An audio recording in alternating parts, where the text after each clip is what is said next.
आयशा एक छोटी बच्ची थी, अपने पालने में नरम खिलौनों के दरमियान लेटी हुई। इन खिलौनों में पंग, एक प्यारा पांडा, नुमायां था। एक दिन आयशा ने पंग को पकड़ा और उसकी आंखों में चमक आ गई। यह लम्हा उनकी दोस्ती का आगाज था। जैसे जैसे आयशा बड़ी होती गई, पंग उसके साथ हर लम्हे में मौजूद रहा। खाना खिलाने के वक्त पंग उसके पास बैठा रहता और नींद के वक्त उसके ख्वाबों का साथी बनता। इनकी महमजोई ने उनके ताल्लुक को मजीद मजबूत किया। एक दिन शदीद गर्ज चमक के साथ तूफान आया। आयशा खौफजदा थी, लेकिन पंग की मौजूदगी ने उसे सुकून दिया। उसकी माँ ने दोनों को कंबल में लपेट लिया और आयशा ने पंग को मजबूती से पकड़ लिया, सरगोशी की मामा पंग।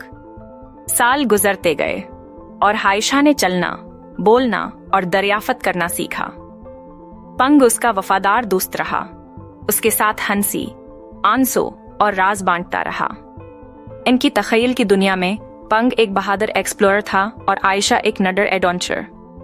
आयशा के बचपन की यादगार पंग मोहब्बत और सादगी की अलामत बन गई। एक दिन आयशा के बच्चे ने पूछा, माँ, पंग कौन है? आयशा ने मुस्कुराते हुए कहा, पंग मेरा सबसे अच्छा दोस्त है। उसने पंग को अपने बच्चे को दे दिया, दोस्ती की विरासत को आगे बढ़ाते हुए।